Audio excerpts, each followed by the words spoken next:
Attack on Titan is an anime that is not only one of the most popular animes to exist, but changed the industry as a whole. In my opinion, it's the popularity of Attack on Titan that pushed forward the trends of darker animes to be produced. Attack on Titan allowed for the popularity of things like Chainsaw Man, JJK, Hell's Paradise, and many other darker shonens to really flourish. But if there's so many other anime that are dark with similar themes, what makes Attack on Titan so special? And in my opinion, it's the way that AOT beautifully goes about integrating its themes into the story.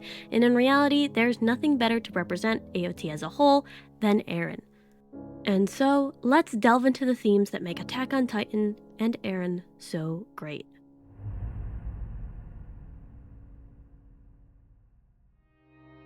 I am afraid of death. You are young, so presumably, you're more afraid than I am. Obviously, we shall put it off as long as we can, but it makes very little difference. So as long as human beings stay human, death and life are the same thing. Eren is a character who, from a very young age, experiences death. It's one of his driving factors as a character. From the very first episode of Attack on Titan, we see, through his perspective, what war truly does to not only towns and people, but to a person's mindset. From the very instance of Eren's character, we know that he has been inundated with the fear of death, dying, and losing those who are close to him. But although he is afraid of his own death, he is far more afraid of losing others that are close to him. He is a character who seeks out ways to save as many as he can, even putting himself in the way. One of the best instances of this is when he throws himself in front of Armin, as he values the lives of his friends more than himself.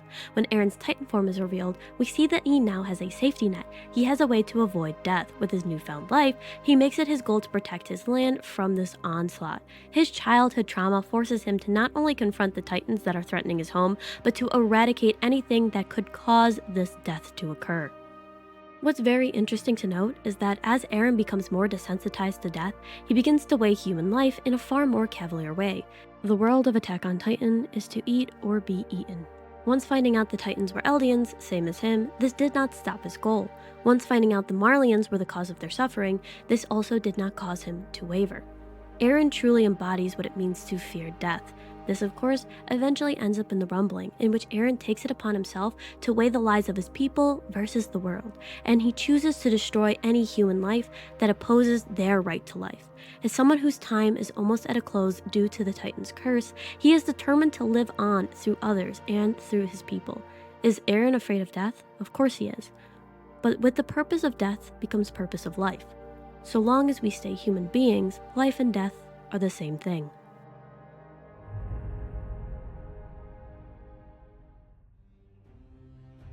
Watch your actions, for they become habits. Watch your habits, for they become character.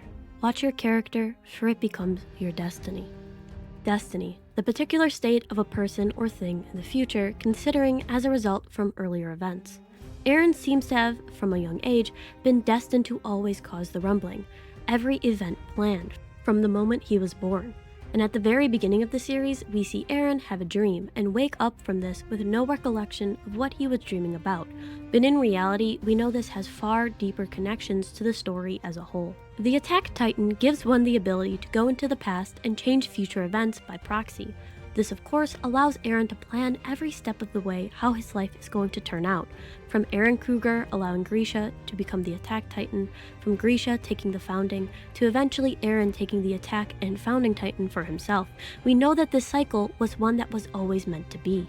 From the start, Eren's mom was meant to die. He was meant to gain this hatred for the Titans. He was then to seek out the Survey Corps, to train with them and awaken his dormant power, to then use this power to help Parity fight against its oppressors. He was meant to find out Marley was sending their Titans in order to get the Founding Titan, and he was always meant to meet with Zeke and realize that Zeke was royalty.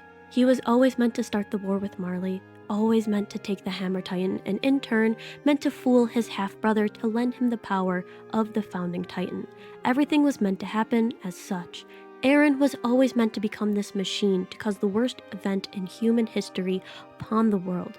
The rumbling was always Eren's destiny. For Eren, death was always a habit, killing was his action, and hatred was his character. For this eternal cycle was his destiny. Who controls the past controls the future. Who controls the present controls the past.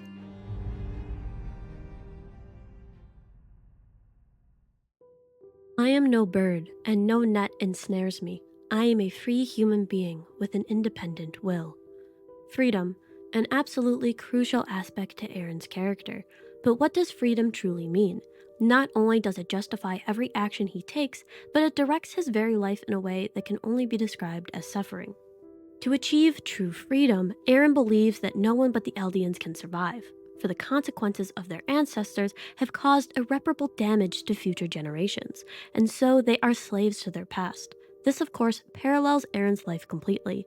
Just as Eldia is a slave to itself, Eren is a slave to himself.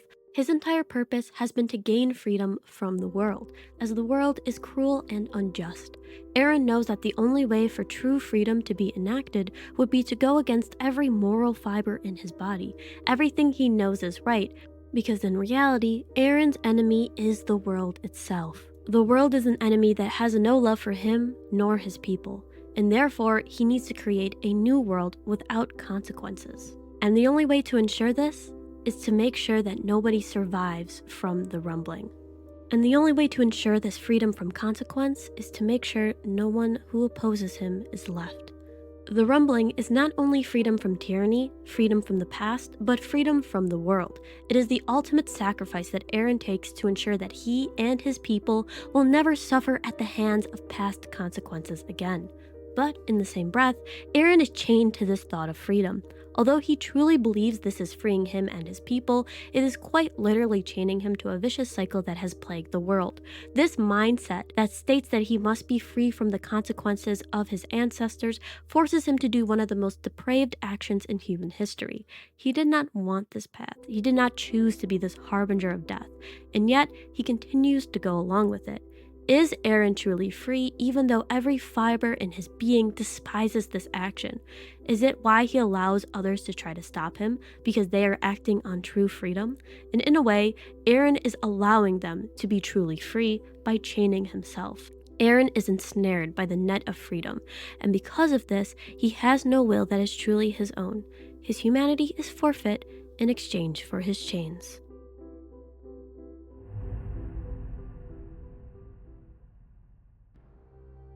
From heir to heir, one discovers the entire truth. The truth is another aspect of Eren's character that was extremely prominent in the early seasons of Attack on Titan. In fact, one of the most important story elements of Attack on Titan was the fact that humanity lived outside of the walls. In parody, they have been secluded from the outside world, and therefore had no idea of the true purpose of their island, nor their true history of their past. This caused so many years of death and suffering for these people. Quite literally, Gracia had the secrets locked away somewhere in a basement that could set the island of Parody free. Not only did they find out one of the biggest truths of the world, but this truth changed the course of history for these people.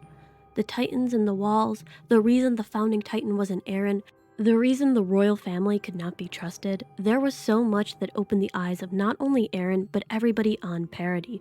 The truth of what was in the basement not only solidified the story of Attack on Titan, but it also showed that there was more to the story rather than just death and suffering.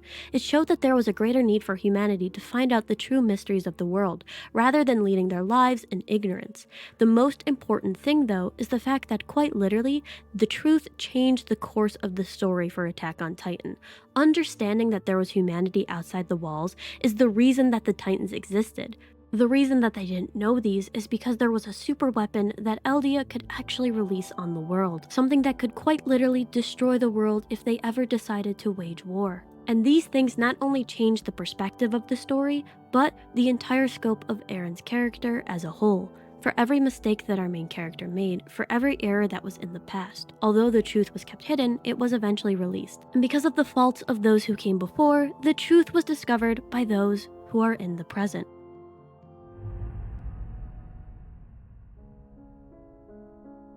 All things are in fate, yet all things are not decreed by fate. In philosophy, there are 5 major branches: epistemology, metaphysics, logic, axiology, and the political philosophy. The truth being covered by epistemology, metaphysics of the reality and being of death, logic, which causes one's destiny to become clear, axiology, which shows the ethics of our main character's actions, and the political philosophy, which of course governs the entire world of Attack on Titan. Not only does Attack on Titan perfectly encapsulate philosophy as we know it today, but it also shows us a mirror of our own world, a world in which people can cause either great good or great harm. Which brings me to my final point, and the biggest theme in Attack on Titan that I think Eren encapsulates perfectly, and that of course is fatalism. Fatalism is the ideology in which everything is predetermined and that free will does not exist. The entirety of Attack on Titan is based on the concept of freedom, and at the very end, no one achieves this, which begs the question, does freedom actually exist? Does free will actually exist? And in Attack on Titan, it seems that this is not the case. Every action that Eren did, every truth that he revealed, every death he caused was all predetermined. There was never choice in Eren's life. He never wanted to do the actions that he performed, and even cried at the thought of being the cause of such death and destruction. Everything that Eren ever wanted in his life was ripped away from him, piece by piece, bit by bit. All of the characters were just mindlessly going through their meaningless lives, trying to go against a predetermined destiny that would never be changed. Everything in Attack on Titan was planned, it was carried out as intended, and there was no reason for anyone to ever change this. Fatalism was the only way for this story to end, and so the main goal of Eren to seek freedom was something that could never happen, as freedom never existed in the world of Attack on Titan. It was a pipe dream for our main protagonist. All things are in fate, and yet all things are not decreed by fate. Was there a chance that Eren never caused the rumbling, and that he chose a different path in his life, although this was his fate? I'll leave that for you to decide. Attack on Titan is a grueling story about death, destiny, and freedom, and of course, the will of the characters acting upon the world. It's a story in which no person has a truly happy ending, and this is the cruel reality of what life is. Death, truth, destiny, freedom are all concepts that can truly determine the course of one's life. In the end, Eren was a slave to freedom. The very concept of it poisoned his mind and caused him to do heinous actions. It was an eternal cycle that could never end, something that must be done, and something that must have always been done.